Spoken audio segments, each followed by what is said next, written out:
All right. So today we're going to dive into something that I think a lot of English learners struggle with. And to be honest, I kind of struggle with it myself sometimes too. Mm.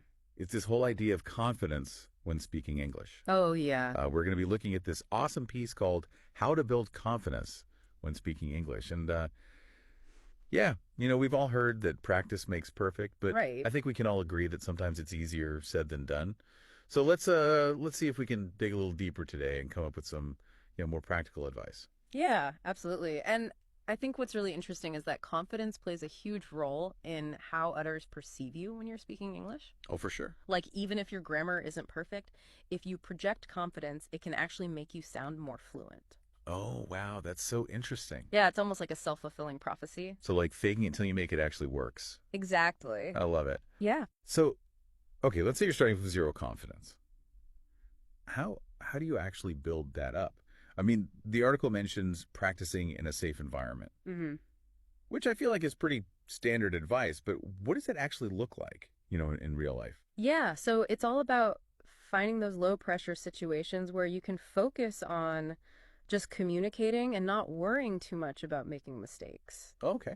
Like, have you ever tried those language exchange apps? Oh, yeah? Like HelloTalk, for example. Yeah, It's a great way to connect with native speakers and practice in a structured way. that's a good idea. And there are also tons of online forums specifically for English learners where you can, get feedback on your writing without the pressure of like a face-to-face conversation. Right, and it's so much easier to, put yourself out there when you don't feel like you're being judged. Totally. Okay, so that's a good start, but the article also talks about recording yourself speaking English, Oh, yeah. which, I mean, I think it's a great idea in theory, but I know a lot of people who just absolutely cringe at the sound of their own voice. I get that. So is there anything else they can do? Yeah, for sure. Um, if recording isn't your thing, try paying attention to how your body feels when you're speaking. Okay.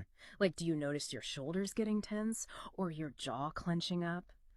Just becoming aware of those physical signs of anxiety can help you consciously relax and project a more confident demeanor.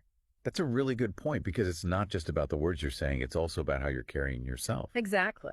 And speaking of that, the article also mentions the importance of body language, but honestly, some of the tips felt a little generic to me. hmm Like, how can we apply those tips specifically to language learning? Well, imagine you're practicing your English in front of a mirror. Okay. Are you kind of hunched over or are you standing up straight with your shoulders back? Like Yeah. you own the space. Yeah.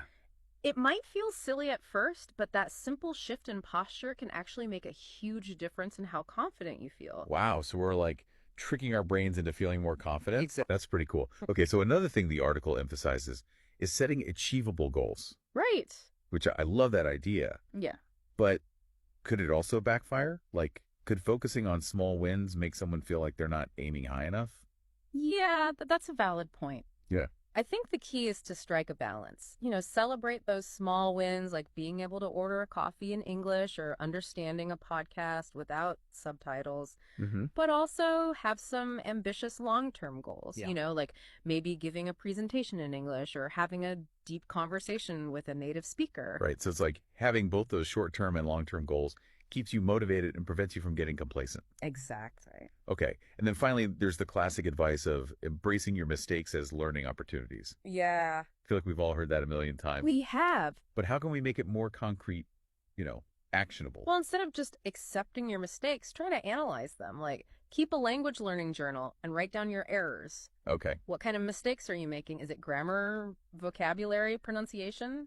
Once you start to see those patterns, you can really target your practice and make faster progress. So it's like turning those oops moments into aha moments. Yeah, exactly. I love that. So any final thoughts for our listeners out there who are on this confidence journey? Just remember that confidence is built one step at a time. You know, every word you speak, every conversation you have, no matter how small, is a victory worth celebrating. Yeah. Focus on the progress you're making, not the mistakes you might make along the way.